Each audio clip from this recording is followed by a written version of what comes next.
Meditation के लोग यहाँ की बात में अब क्या काम हुआ? Assalamu alaikum warahmatullahi wabarakatuh.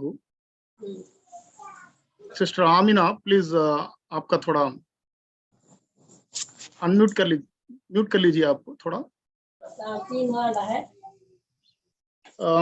थोड़ा हो जी। Okay, I think let us start the program with the introduction of Brother Mohsin Fasi. Brother Mohsin Fasi is basically from born and brought up in Tamil Nadu, a district called Vellore, place from Chatwachari. His entire family is a Jamaat family. His father has Rukun Jamaat and has held several key positions in Jamaat, especially one of our ideal project called Vellore Islamic Center. And Brother Mohsin Fasi also from the childhood is connected to SIO from Children's Circle. Then he became SIO member, state president, CS Central Advisory Council of SIO, and several key positions in SIO he hold it. From now also he is in Australia. He is working with several and Islamic organizations. Alhamdulillah, doing a very good community activities in a best form. In a professional way, he graduated from University of Madras, and he started his software career from Polaris, Chennai. Then he worked sometime in eFunds International. Then he moved to Cognizant. Then now after Cognizant, I think almost 15 years he is working in Capgemini in various levels. Initially he was a senior director, and now he is a vice president of Capgemini and heading quality engineering and testing service. He has lived in several countries, as Amin Saab mentioned. He was in US and UK, now currently living in Australia. I think he visited all over entire world.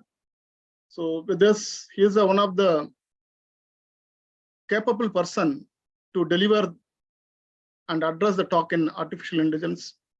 With his vast experience, I welcome Brother Mohsin to deliver a lecture on role of teachers in the era of artificial intelligence. Brother Mohsin, over to you. Assalamu alaikum wa rahmatullahi wa barakatuh. Can you hear me okay, Aziz bhai? Yes, can you? I think you are now co-host. You can share your PPT and check it. Okay. أعوذ بالله من الشيطان الرجيم بسم الله الرحمن الرحيم الحمد لله والصلاة والسلام على رسول الله. All praises due to Allah subhanahu wa ta'ala, and peace and blessings be upon our beloved Rasul sallallahu alayhi wa sallam. And they also start with the dua, Allahumma la sahla illa ma ja'altahu sahla wa anta taj'alul hazn iza shi'ta. Some background.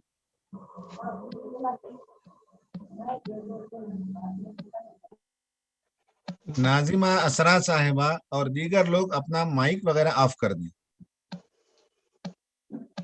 Assalamualaikum. Just to add on, Mohsin bhai will be having the co-host, right? So he can mute all, except his voice. We will not be able to hear others. Thank you. If somebody could help do that, I'm on my phone currently, brother. Jazakallah khair. Yeah, Aziz sir, you can do it. Yeah. I'll take care of that. Just to give me a second. I am requesting my host, so I'll do it, inshallah. Please, Mohsin sir, you continue that. I'll take care of that, inshallah, soon. Sure. Jazakallah khair.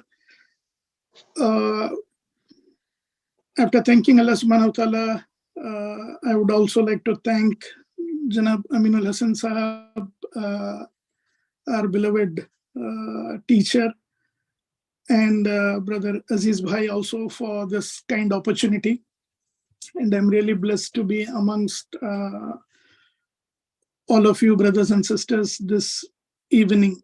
And it's also an honor and a privilege to meet few of the friends and few elders as part of this discussion. I could see a few names and a few known names as well. And I'm also honored that I have this opportunity to be amongst you all to spend the next half an hour, inshallah, to discuss a few things in the pursuit of knowledge and in pursuit of not just sharing something with you all, but also in the process learning something. And Jazakallah Amin Sab and Aziz Bhai for the most generous introductory words and kind words as well. May Allah Tabaraka wa Ta'ala accept it on all our behalf. I think there is a bit of a technology play today. Initially, I thought I did not have the host access, so I was a bit disappointed that I couldn't share the PowerPoint because I was advised by Abdulaziz Saab that a few slides would be helpful. So I did work on the sharing 4 or 5 slides with you because that would have been really powerful. But as soon as I've got the host permission now, my laptop has gone for a recharge. It goes for a recharge midnight every day. I didn't realize. So it just gone on an auto restart now. So I don't have access to the laptop. So unfortunately, I'm unable to share the PPT immediately. I'm currently speaking to you all on my phone. So inshallah, we'll still start and have the conversation. Inshallah, if the machine comes up any minute, I'll try to share and show a few slides as well. So I was wondering, of all things that we could discuss as part of this conversation, it's a very knowledgeable group. It's a very diverse group that we have as part of the Aminul Hassan's lecture communication group. Of all the things, why discuss on AI and why do it now, right? So there is always a relevance, there is always a context. So there could have been many things that we could have discussed, or there could have been many topics, even if we don't call them Islamic, but still in the realm of broader discussion, there could have been a number of things. So why AI at this point in time? And it would not be a surprise to most of us as to why that's happening, right? And I wouldn't be wrong if I guessed it's because of the buzz around ChatGPT, right?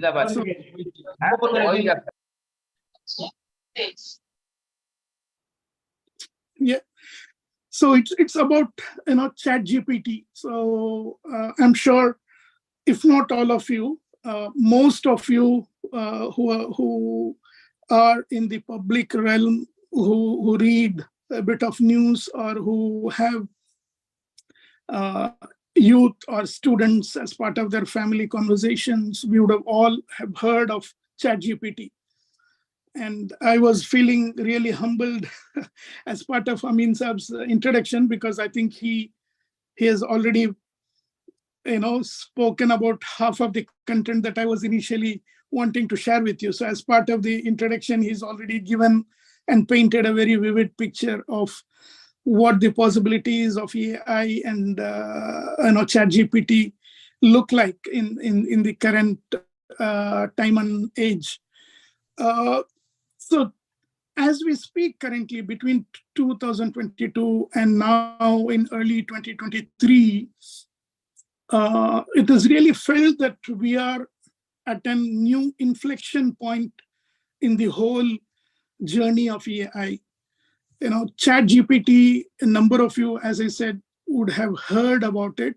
It is the most powerful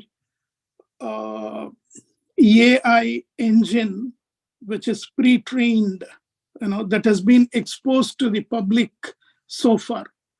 So in a sense, the power of AI, which probably a few people knew about it who are either connected with computers or software or IT, or a few engineering practitioners and technocrats, all of a sudden that power has been exposed at a grand scale or at a global scale to public, to people, for them to not just hear about it, but to touch it, to feel it, and to really take the benefit of it.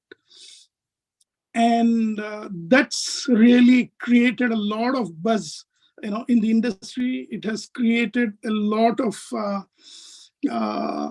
shock waves, if you will, in terms of what have we woken up to and what is the possibility that we all could make use of, and at the same time be aware of in terms of its potential pitfalls and potential dangers and potential risks that it poses to the overall humanity as well.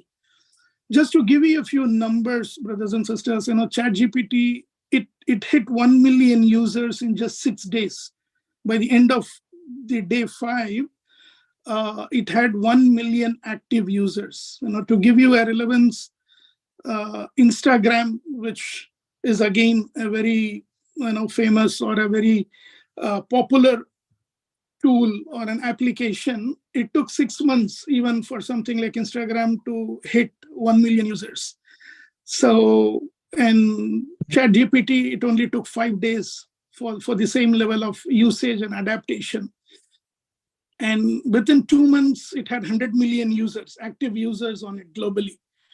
And the company, in less than 1 year, it is now about to clock $1 billion in revenue, right? What does $1 billion in revenue mean? For Facebook, which we all know, it took 10 years for the company to be evaluated at $1 billion. Its revenue was not even $1 billion, but just for its overall company evaluation in terms of its market capital and market value, it took 10 years. But in less than a year now, OpenAI, which is essentially the company that runs ChatGPT, it's already about to clock or exceed $1 billion in revenue, and the company is evaluated at $30 billion. So those are real hard facts, hard numbers that really has created the impact and the attention that can't be ignored or that can't be unseen. So we all are part of this historic moment and inflection point. And as people who take some responsibility within the communities, within the society, we all need to be aware of what's going on. So very quickly, in terms of the context of teaching and teachers, the first thing I would say as a teaching community or anybody who's involved in any level of teaching, be it primary, secondary, or university grade or what have we, the first primary requirement or the ask of the hour is that we understand what is AI in general. Is it good? Is it bad? Is it just to be consumed blindly, as things are thrown at us? Or is it something to be afraid of? Is it something to run away from? Or is it something to fully, to be abstained from? The truth is somewhere in the middle. And we need to understand what is it, what's the context, what's the relevance, what's the impact, and what's the potential risk and potential dangers. That's the first step. And secondly, a logical trajectory of the next step in that process is to get an understanding of what the future of teaching looks like. What does the future of education look like? What's a future classroom? What's the relationship between a teacher and a student? Because it's not going to remain the same any longer. What does it mean? How does it really impact the process of the whole teaching experience, that's really going to change dramatically. It's already changing. It's very different. The schools that we have now and the schools that our children and the younger generation go to is very different from, what sort of an experience we might have had, not long ago, even a couple of decades ago was relatively very different. And if you take it back to a generation back, it is radically different as well in terms of the engagement, in terms of the conversation, in terms of the whole teaching and learning experience. So that's going to dramatically shift as well. And we all have an active part. And mind you, it is not just about, when we say it's about teaching, it's not confined to the student and the teaching community, but as an extension, it impacts the entire society, because all of us are engaged as parents, right? So you can't insulate the whole impact of AI into teaching as if it is something that's to be dealt between the teacher and the student, because, as parents, everybody is impacted.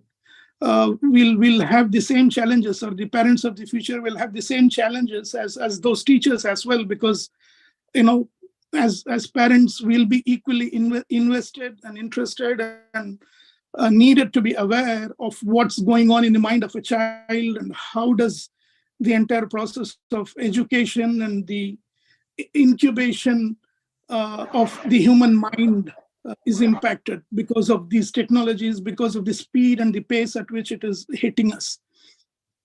And lastly, which I want to close with very quickly, is essentially going beyond just the mechanics of teaching and the mechanics of learning, and look at what is the future of humanity, because of what's happening in this entire realm of AI and the impact of AI on teaching. What will happen?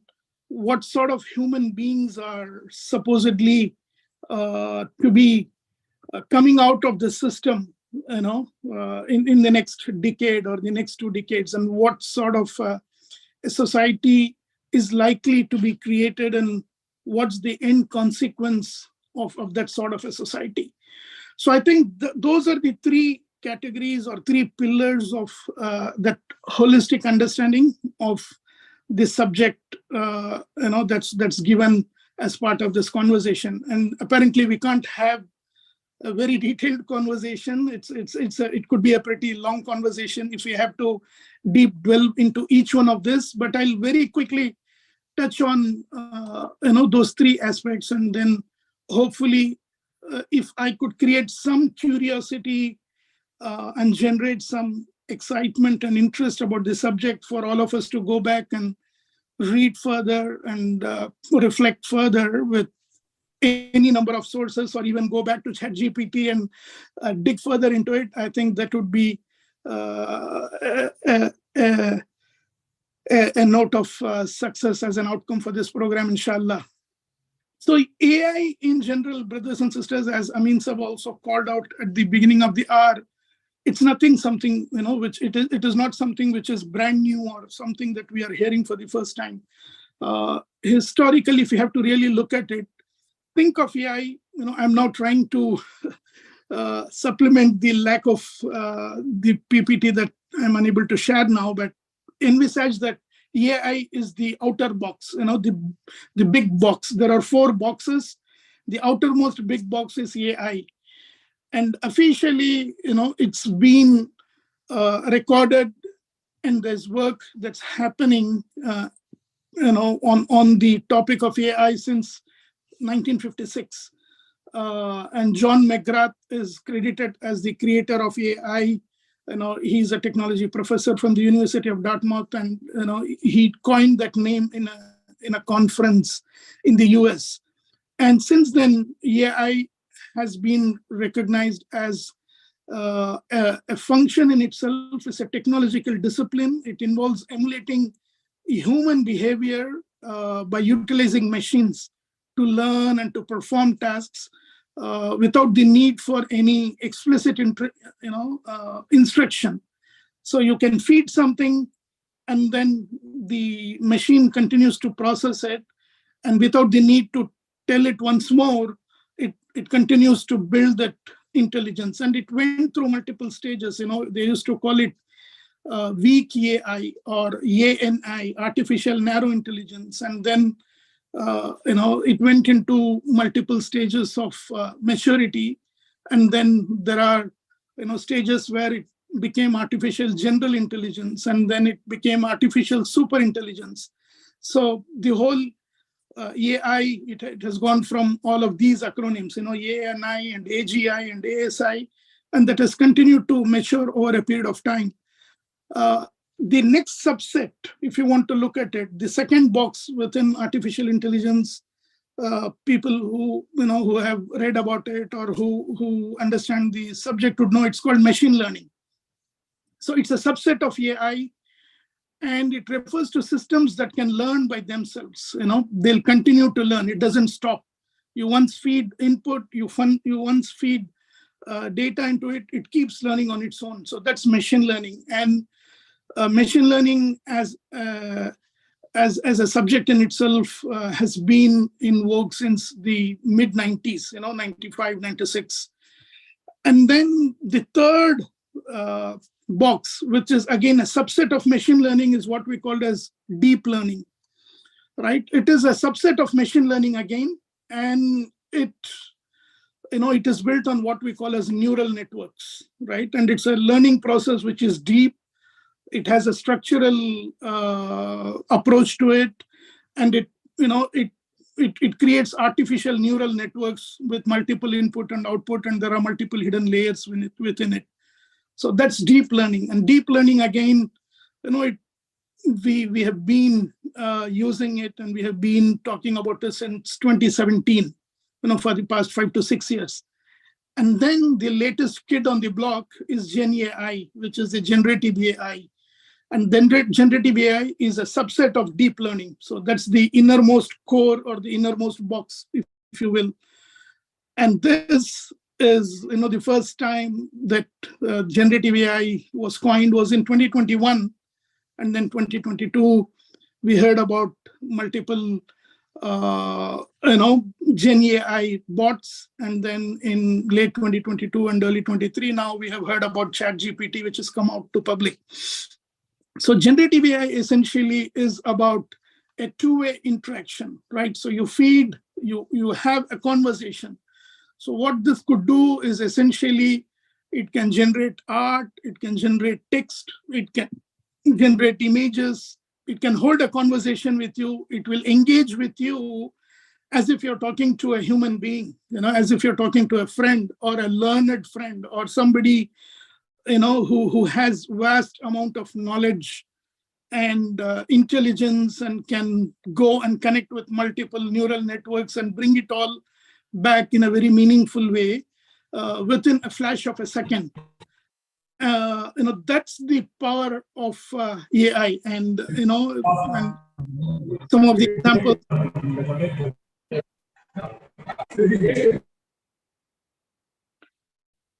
Some of the examples that you have already seen or read about it is that, ChatGPT now can clear all the major competitive exams in the world, right?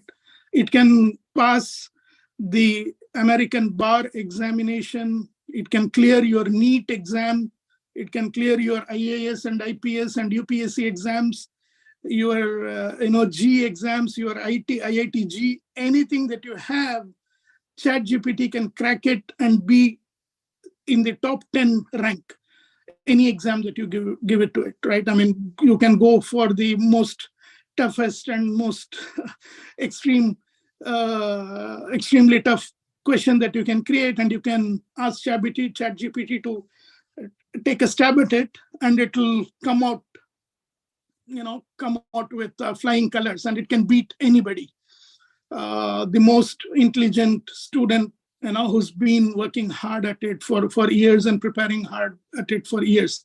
So that's the power of this artificial or generative neural networks that we are facing with.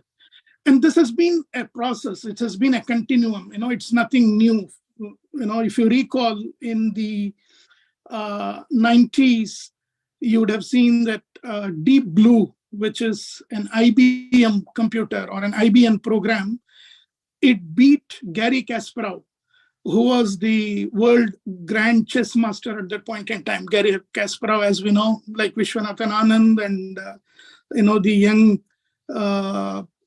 champion that we have now from India as well.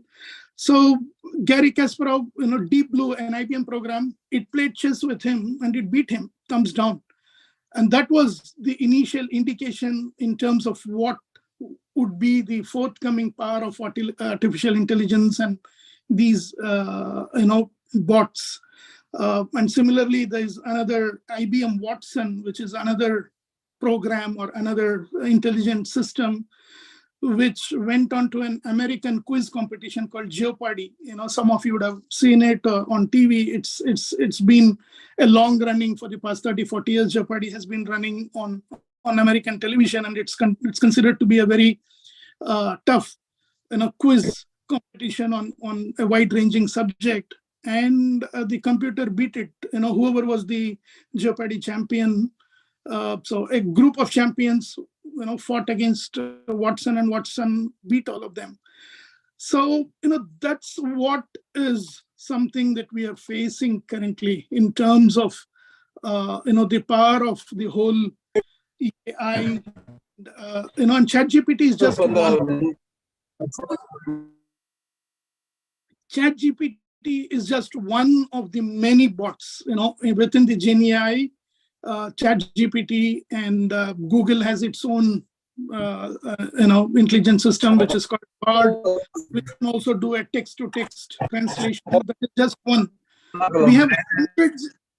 We have tens and hundreds of such bots in the market now that are available for people to use. That is available for public to use. Midjourney, for example, or DALL-E, which can take text and convert into images. You can give a text and convert into audio. You can, there are systems now that can take 3 seconds of your audio sample. Now, I've been speaking to you all about 20 minutes now. So there are bots which can take 3 seconds of your audio sample, anything that you speak, and then it will read an entire book back to you in your own voice. Or you can feed your voice and you can choose somebody else. You can ask a bot to read you a book in Amitabh Bachchan's voice, for example, or anybody that you want. So this is the power of manipulation in terms of, seamlessly switching between text to image to audio to video to 3D. And that creates a huge complex ecosystem and a huge challenge in terms of, the kind of learning environment that you would create, the kind of curiosity that you would create, and the art of possible that you create. And it poses a huge challenge, both for the student and the teacher and the classroom and the ecosystem. So I'll quickly move to the second aspect. So once we understand this, what we need to know is that what does the future hold? How do you change the mechanics of teaching in this world, in this new ecosystem, in this new age of AI, as we call it? It is still early days, even though there is a lot of theoretical understanding around it. It's too early. It's early days. There are still experiments that are being conducted by individual organizations, by universities, the teaching community, to look at what impact it has. But broadly, theoretically speaking, there will need to be a huge shift. There will need to be a huge shift in terms of how student communities are engaged on an ongoing basis, in the new age of AI. We already know that the rote learning is out of the way. We already know that, education and reading or learning is not just about, taking a lot of data in and then the power of memorization and the power of recall, or the ability to recall. So that's going to be becoming even more irrelevant in the coming days, because all of that knowledge which is already stored somewhere is now easily recallable at no cost as well, or very low cost as well. So that's not going to what excite a student or excite a classroom or excite a teaching experience. So now the shift is going to be, how do we make things that are, that are oriented towards discovery, reflection, and how are things, how can you moderate your teaching towards a call to action? Could be in the field, could be in the real world, could be solving a real-time problem, than to just do a theoretical exercise. So that's going to be the new shift. The second shift is, how do you make it meaningful? How do you personalize a challenge? It's not about the one-to-one experience in terms of applying a problem or a circumstance or a situation to each individual to make it personalized and create a relevance point for each one of them. So that's going to be very relevant. Thirdly, it's also about creating perspective. How do you create connections between the interdisciplinary bodies or subjects? That's becoming or will become very meaningful. So the hard walls between subjects and disciplines will very soon blur. What a conversation in physics will not stay in physics alone anymore, or a conversation in arts will not just stay in arts anymore. It will be a very interdisciplinary conversation and an experience that easily flows from one subject into another with meaningful connections. And then fourthly, there is also a huge expectation that it'll also talk about feelings. How do you create empathy by means of the curriculum and the education that we have? Because if you look at it, these are things that AI can't generate. AI does not understand empathy. AI system will never understand a human feeling in terms of a relationship. It will never understand the idea of sabr or tahammul or adil or qist. Those ideas are naive, and those ideas are not generatable for for an AI system. So how do you create that sense as part of your classroom experience and as part of your learning? And then finally, creativity and novelty will have a huge relevance in a real-time classroom and a real-time learning experience. Because again, AI cannot generate something new. For something to be processed as part of an intelligent neural network, something has to be fed. There has to be a starting point.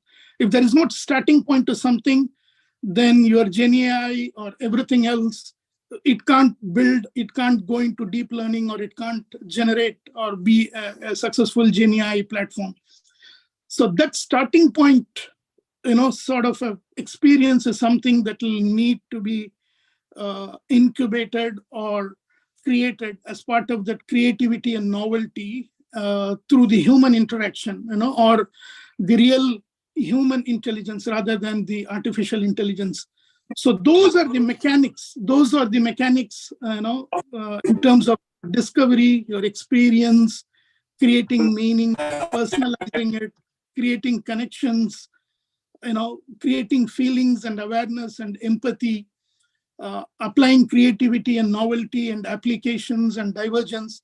So that's the whole realm of the new concepts or priorities that one needs to take, whether you are teaching physics or chemistry or diniyat or fiqh or tafsir. Everything will be shifting in terms of this whole push towards the change that we are looking at. And finally, I'll close in the next 2-3 minutes, is that, well, these are all the mechanics. And now there are also practical tools that are available. AI augmented learning is something which is new, right? And there are many things that we can talk about. Maybe I can leave you with one example. There is talk about human AI symbiosis. How can you converge human and AI experience to draw the best of both worlds? So most of you would be aware of Khan Academy, which is run by a successful tech entrepreneur, Salman Khan, based in the Bay Area. I have had an opportunity to meet him many years back. And Alhamdulillah, he's something who's been serving the education industry and empowering children and education through his academy, which is very heavily funded as well. So now Khan Academy, they have built a AI, he calls it Khanmigo, amigo means brother in Spanish. So he has named his learning academy, learning AI bot as Khanmigo, brother Khan Bhai. If you have to translate in Urdu, it is Khan Bhai. So Khanmigo is the name of the AI instructor or AI bot on Khan Academy. And it is already showing wonders in terms of what it could do. It can be a personalized AI tutor to every student. And it can be a personalized AI assistant to every teacher. So you could use the AI bot to both be a teacher's help as well as a student's help. So every student can have a personalized AI tutor as part of Khanmigo. So it will be personalized to you, it will understand you, it will know your intellect, it will know your grade, it will know where you are coming from. It would have an total understanding of your knowledge and your grade and your level, and it will help you progress from step to step.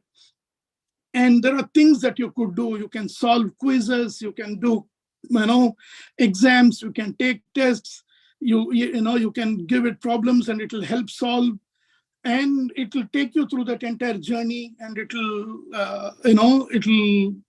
enrich the whole experience. You can even go and talk to historical figures. One of the things that it has shown is that you can, if you want, you can go and talk to Isaac Newton. You can go and have a conversation with Einstein. You can go and have a conversation with Ibn Sina, Imam Razi. You can just go and it will simulate, because it has understanding of every historical figure and all their theological work and all their scientific work. And you can go and ask, why did you do this? Or how did you approach this? Or what was in your, what was the inner thinking in terms of your approach to this particular problem? Or can you explain this to me? And it will talk as if, it is speaking from that age and time, as if they are living there, and they'll explain to you in terms of, what's the approach and why, it's not like reading Google, but it really is a real-time interaction.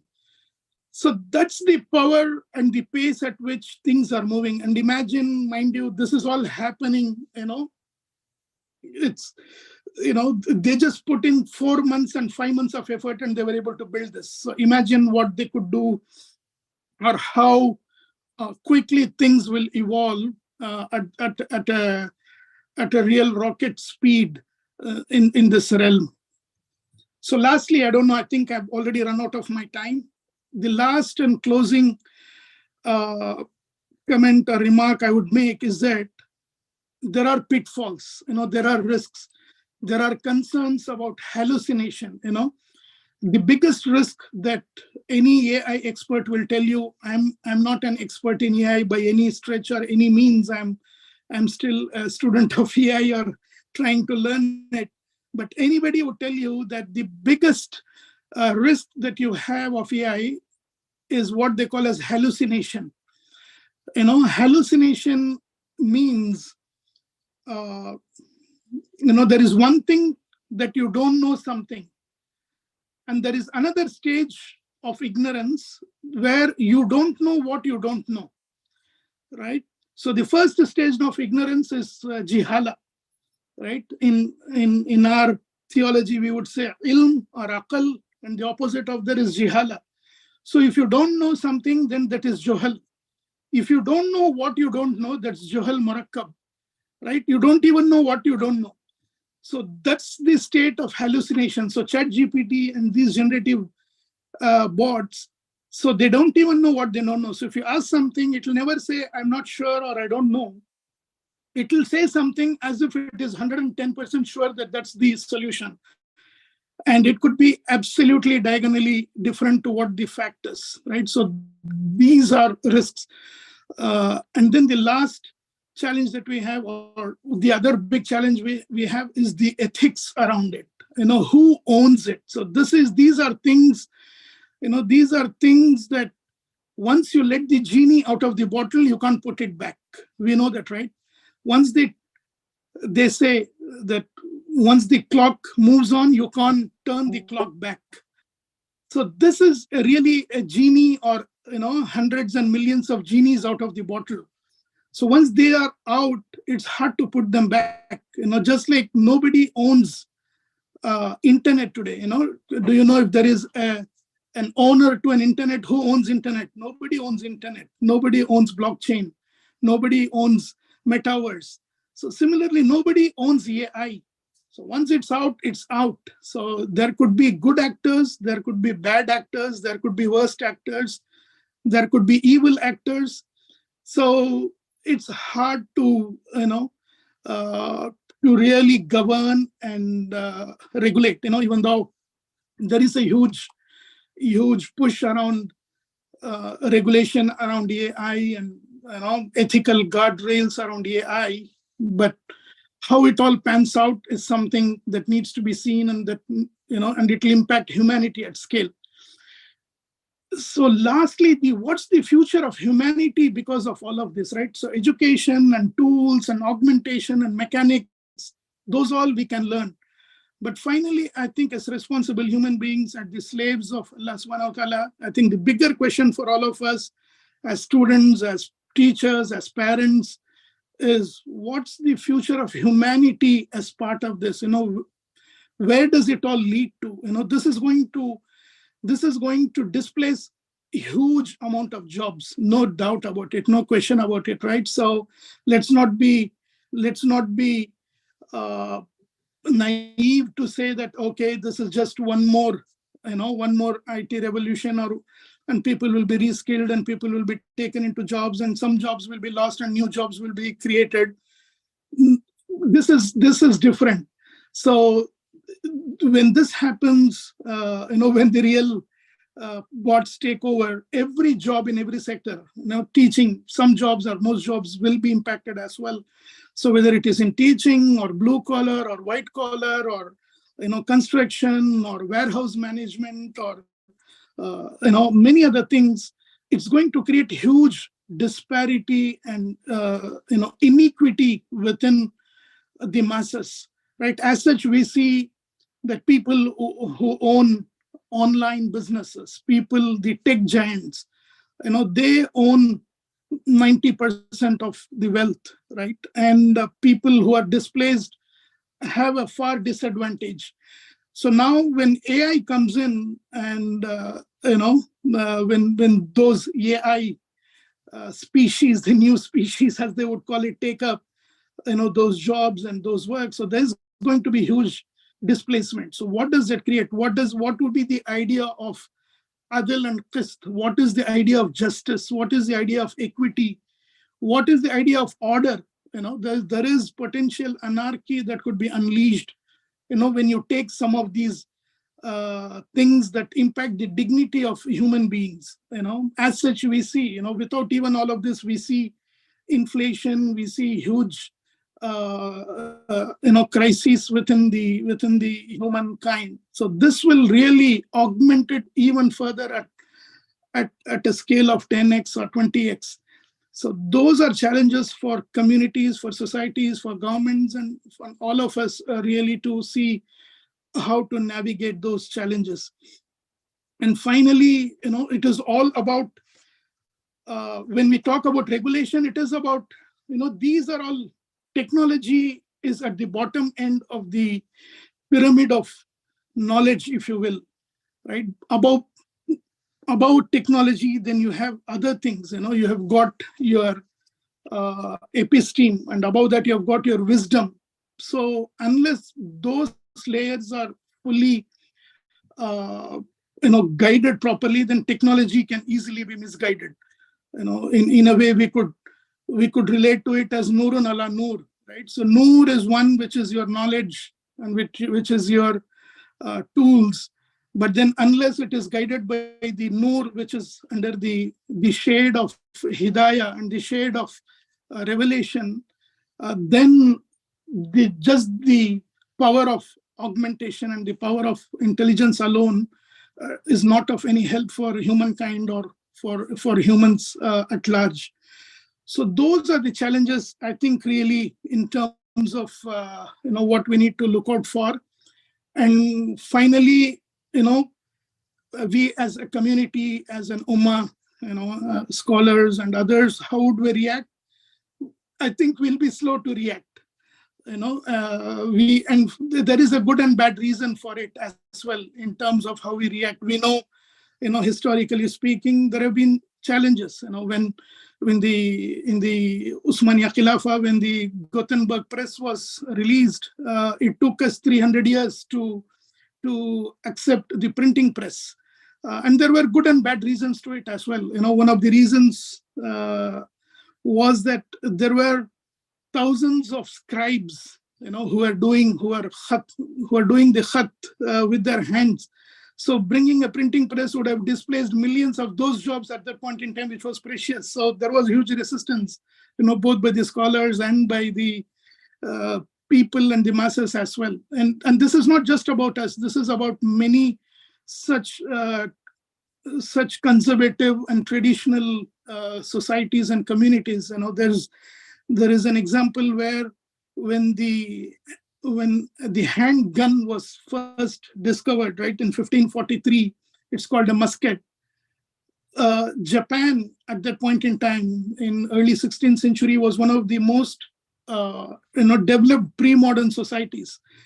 And when the inventors in Europe, they went to sell guns to Japanese, all the shoguns, all those masters who were leading the community there, they all got together and they said, we'll never buy a gun, we'll never allow a gun in Japan, because they thought it is a cruel way of killing somebody, that you put a bullet into the heart of somebody standing far away, and not like a man, in a cowardly fashion, you put a bullet.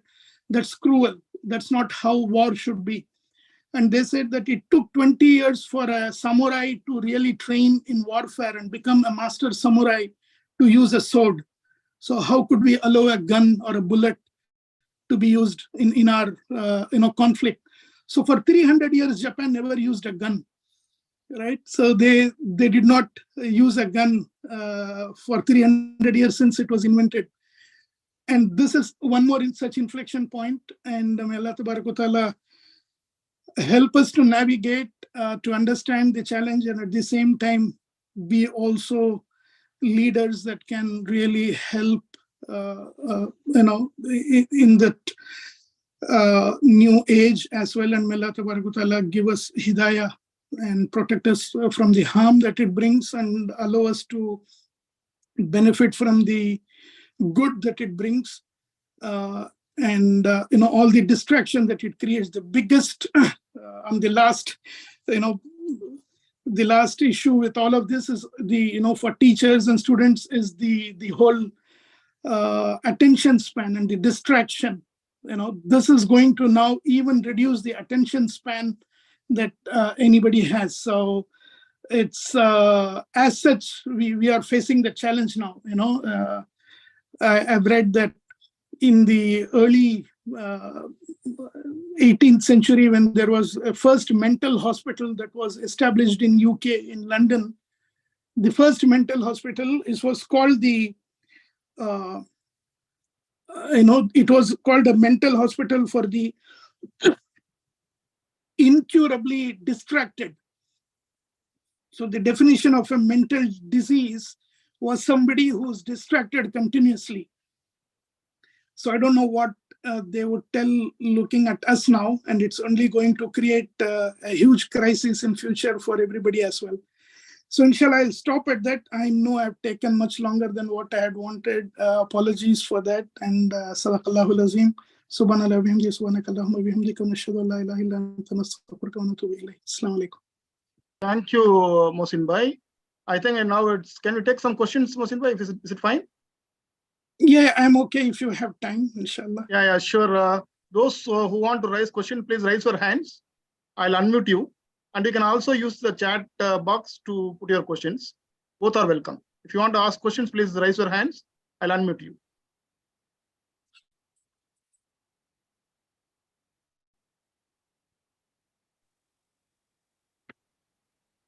Assalamu alaikum warahmatullahi wabarakatuh. Ji. Can you hear me? Yes, we can hear you, Abdul Alim. Go ahead. Yeah, Jazakallah khair. This is Abdul Alim from Vanyambadi, Tamil Nadu, India. And Alhamdulillah, mashallah, it was great to listen to Brother Mohsin explaining about various scenarios on how it is going to impact. So I ideally work as a teacher and trainer and also as a software engineer.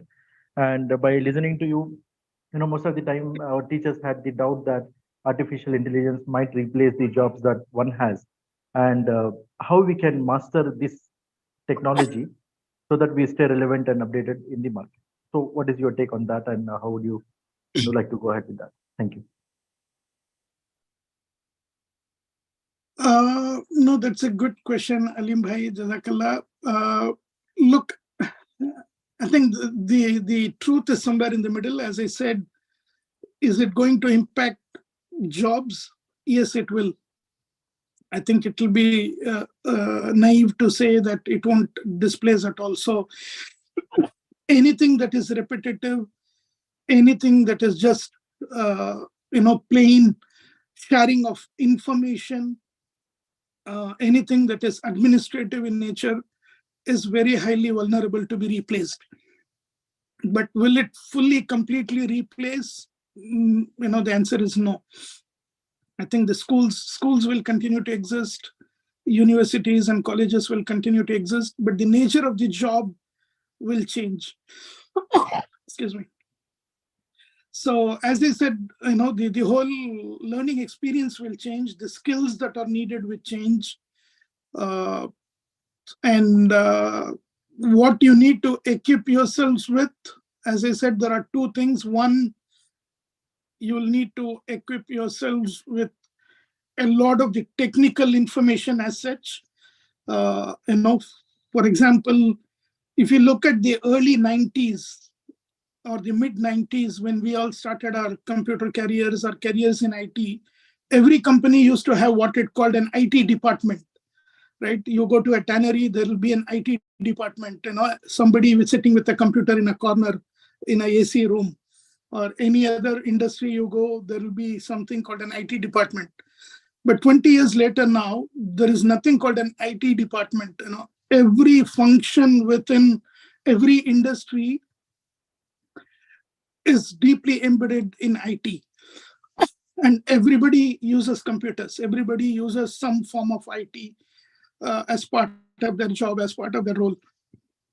I think that will be the future of teaching as well. So there won't be a computer science teacher. There might still be a specialty department, but every teacher will need to know. Every teacher will need to know about what AI means and how to use augmented tools and how to bring that to maximize the potential for it for both the teachers and the students.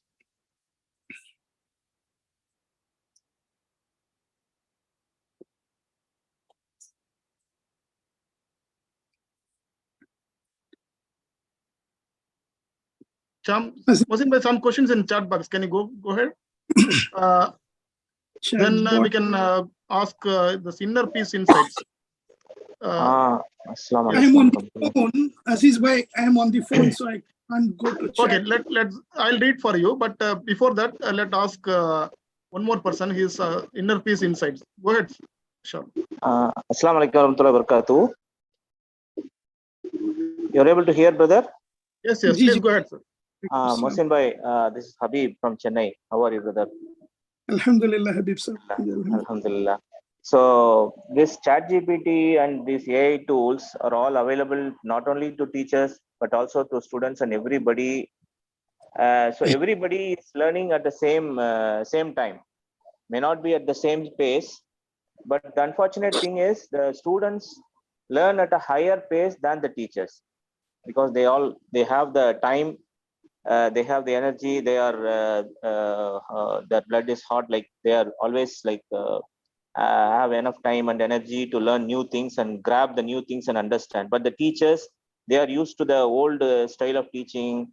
Even it's very hard for us to convince even a mid-aged person to use IT. They are in a traditional way. Suppose, for example, if you are saying let us have an online meeting instead of direct meeting, many people in the industry in the mid ages, they are it is very hard for them to how this can be done online kind of questions. So from the teacher's perspective, the learning speed is very less, but from the student's perspective, the learning speed is more. Already people are saying, students are saying like, why I should learn this? Everything is available in internet. Okay, what is the use of learning history? What is the use of learning this language? Why are you asking me to learn? There are a lot of questions. With the advent of ChatGPT, like AI tools. Question, please. Question, Yeah, please. Habib sir, can you I'm start with the just question? I'm just putting the background so that the question is very clear. So, what are all the techniques? What are all the skills that the teachers has to learn or be acquainted with, so that they can handle their students, their questions, their ideas, their questions basically. What are all the skills? That's a very tricky question, Habib Saab. And what you said is fact, right? What you said is a fact. And that's where I said, I think towards the end of the conversation, that the art of teaching successfully will depend on the ability of a teacher to hold the attention of the class or the student for a given period of time. And if you look at it, it's not just the students, right? This challenge is with all of us. You might ask Aminul Hasan Saab how tough it is to engage a large group of people attentively for 20 minutes of the Jummah khutbah. How hard it is to lose them. So I'm sure he'll be preparing for 20 hours to deliver that message in 20 minutes, which might be data that's already available on ChatGPT. ChatGPT, by the way, can beautifully write a khutbah. I think there is no better khatib than ChatGPT today. You just give it any subject, Mahe Ramadan, ke faide or Mahe Shaban ke fazail, and it will give you 20 different khutbah. So ChatGPT is the most knowledgeable khatib today as well. But still, each one of us in any role that we play, be it a teacher or an instructor, I think that's going to be the beauty in future. So whilst you can't take those tools away, you can't. And as I said, distraction is the biggest challenge for anybody, and that's going to continue for students and teachers as well. And that's, in a way, it's a mental crisis in the community, because in future, with so much of augmented power that people have, it is hard to keep them focused on one task or one mission or one outcome, and we have the challenge within the community as well. It's so hard to get people to get something done in a given period of time. And one of the definitions of evil, one of the definitions of what is fitan, is continuous distraction. Evil is something that distracts you from what is good for you. That is evil, and that is fundamentally because all of these tools, the gadgets, the technology, the speed at which it is delivered, and that is affordable, accessible, anonymous, all of these things make it so hard for anybody to hold that attention. So I don't think there is a straight answer or the silver bullet to it, Habib Saab. I think if you want to be a successful teacher, then you will have to become somebody who's good at many things at a time as well. Mohsin Saab, there is one question in the chat box. I'll go through that. How to tackle the problem of privacy while benefiting from personalized boards? Yeah, look, that is one of the most obvious challenges that we have as part of the whole AI regime. The data privacy and intellectual property is something which is easily sabotaged and which is easily compromised in AI, because once you expose something, for example, I go to ChatGPT today and I say,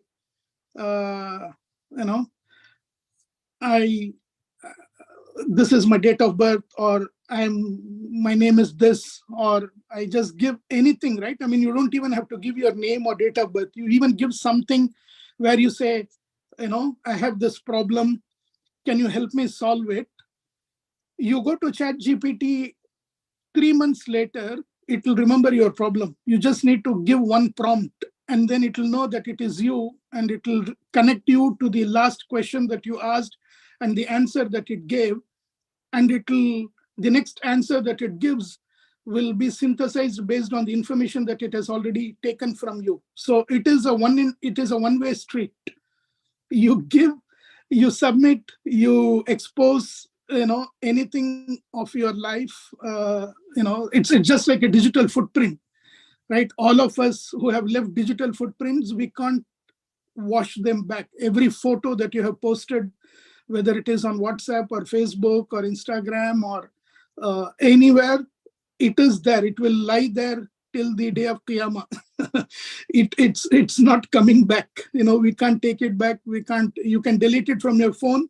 We think we have deleted it, but it's not. It's still there. So yeah, and that's why, as some of you who are working in financial institutions or large enterprises might know, that many organizations have banned their employees from feeding in or sharing or exposing any of their company data or information onto any of these chatbots, because that's confidential. Because once it's in, and it is a huge ocean. You don't know where it sits. You don't know how to take it back. So we have to be very careful. We have to be extremely careful. So let's not think that it is a toy and then just go and share all our stories with them, because all of that is dangerous as well. Okay, I think can we have 2 more short one? I think Yes, let's sir. go with the short. Sadat Ali, Mohammed Sadat Ali. Mohsin sir, Assalamu alaikum. Sir, Walaikum salam. being a teacher, the technology will not replace the teacher. But I have some improvement of the technology like AI. If it is possible to replace the teacher, how to overcome the empathy, psychological aspects towards the students, and facial expressions, emotions? Is it possible to, these are all means characters inculcate in the technology in future? To a certain extent, yes, unfortunately. I mean, it can't generate empathy, as I told you, So those are things which are very deeply ingrained into a human experience. But in terms of facial expression, it is possible. It's called sentiment analysis as part of the AI jargonery. It's called sentiment analysis. So sentiment analysis is something that an AI can do very, very beautifully. There are systems now. There are organizations who are deploying customized AI cameras as part of their infrastructure. If you get a laptop from your office, or these days there are customized AI cameras. Currently, a normal camera will only just show you, right? But these AI cameras, they'll record your facial expression. They'll create a digital footprint of your face, and then it creates real-time data in terms of your sentiment. It will tell you whether you're reacting to something. If you're doing an online training, for example, as part of the training completion, it will generate a report whether you enjoyed the training, or you were feeling bored, were you engaged or disengaged, were you looking at something else. For example, am I talking to you by really with my heart and soul, or am I doing something else? I'm sure 60-70% of the population that were in this class today or this lecture today might be distracted and doing a number of other things while something else is going on. So all of that could be captured by AI augmented technology. So yeah, look, I think that's why it is really challenging, because this is not one dimensional. This is a multi-dimensional paradigm. So yeah. Okay, I think Janab Tamjid Ahmad. Yes, sir. Assalamu alaikum, sir. Thank you very much, sir. Sir AI का आपने सबसे बड़ा नुकसान ये बताया कि वो कभी भी ये नहीं कहता कि मुझे नहीं मालूम है कोई चीज। वो हर चीज का जवाब देता है और ये श्योर करता है कि 110% मैं सही हूँ। और जबकि कुरान कहता है उससे पूछो जो इल्म जानता है। और दूसरी बात जो है, अगर आपने ये बात कही कि नूरुन अला नूर वाली बात, कि कुछ इंफॉर्मेशन, कुछ हेल्प तो AI के पास है जो टीचर्स के लिए कर सकता है, इतना तो ये बात समझ में आती है। उन चीजों को जो AI वे में टीचर्स के लिए मुफीद हो, अगर उनको आम किया जाता है तो क्या ये टीचर्स के लिए मुफीद हो सकता है?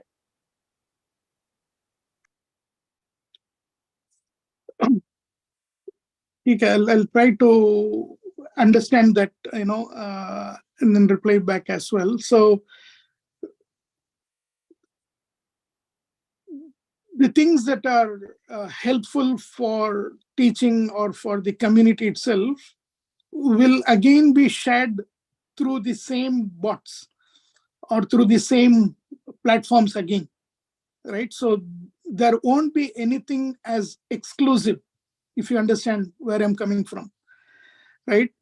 जो भी चीजें आम की जाएंगी ना, वो आम चीजें भी अगर जैसे ही किसी एक ने उसको एक्सपोज किया है या शेयर किया है, तो फिर वो सभी के लिए उसी तरह मुहैया होगी जैसे एक शख्स के लिए था। तो उसमें से जो फायदे हैं वो सबको फिर वापस मुहैया होंगी, और उसमें जो नुकसान है तो उस नुकसान से भी सबको सब लोग उससे असरअंदाज होंगे। तो पता नहीं मैंने आपका सवाल का जवाब दिया कि नहीं। If you want to follow up, आप पूछ लीजिए इंशाल्लाह। Can we go for last one from the chat box? I think that we can conclude after that, inshallah. Is it possible to capture the plagiarism from AI generated text? In short, yes. So there was a recent incident where in US court, a judge read out a judgment, and then he said that the argument that was made by the lawyer was actually generated by ChatGPT. So our smart and lazy lawyer, or smart lawyer, so he just gave that scenario to ChatGPT, and then he said that give me an argument which is winnable, which will stand the test of court and all of that. And then ChatGPT generated just like a Jummah khutbah, it created and generated an argument and gave the references to the penal law, and then he just went and read that out. And then you can submit any text to ChatGPT and ask if it was generated by ChatGPT. Right? शेख ChatGPT से पूछ सकते हैं कि शेख जी ये जरा बताइए ये फतवा आपने दिया है क्या, तो वो बोलेगा बिल्कुल 100% मैं नहीं दिया, अभी परसों शाम को ले गए आके असर के बाद, तो वो टाइम स्टैम्प के साथ बता देगा कि हाँ ये मेरा है माल. So in a sense, yes, they are already looking at it. For example, DALL-E, which is a image generation bot.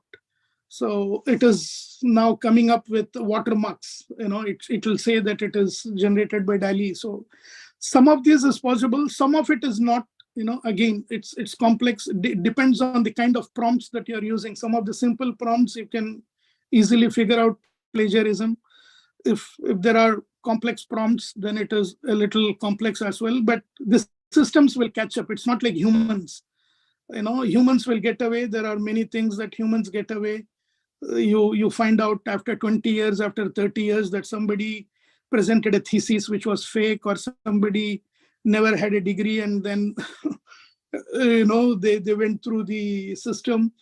But then in the new augmented world, and where everything is documented, so things will catch up very soon. Jazakallah khair. Thank you so much, Mohsin Saab. I think let's conclude it. Amin Saab, respected Amin Saab, would like to say some words? नहीं, बस शुक्रिया अदा करना है, आप ही अदा करें. शुक्रिया के अल्फाज से क्या होगा. मोहसिन साहब ने जो वक्त दिया, जो ब्यूटीफुल बातें कही हैं, जो इंस्पायर किया है, तो उसके लिए हम सिवाय दुआ के और कुछ नहीं कर सकते. अल्लाह ताला उन्हें बेहतरीन अजर अता फरमाए. Alhamdulillah, Jazakallah khair, Amin Saab. And Mohsin is much younger than us, but he's in terms of knowledge, from the childhood, we are always amazed and looking in a high position. Alhamdulillah. I think we know each other almost more than 30 years, but always Mohsin was in time of knowledge and presentation. He was always much higher than us. Today he proved once again, Alhamdulillah. So he is a leader and always be a leader, inshallah. So let's pray for him. It's I think 2:15 a.m. for him. So Jazakallah khair once again, Mohsin bhai. If possible, please share your PPT so that I can share in the group. Other thing we can discuss with him individually also. Jazakallah khair once again for Mohsin bhai, Amin Saab, as well as all the participants. Inshallah, we'll continue the journey. Maybe soon we'll come up with the next next topic. Inshallah, within this, inshallah, I'll end these sessions. Yeah, Alim Saab, few people were asking for the Amin Saab lecturers group link. So can you share the WhatsApp link in the chat box, please? That is actually a private group. Then if Amin Saab agree, we will share, inshallah. Okay. Then inshallah. Okay, Subhanakallahumma wa bihamdika ashhadu an la ilaha illa anta astaghfiruka wa atubu ilaik. Jazakallahu khair.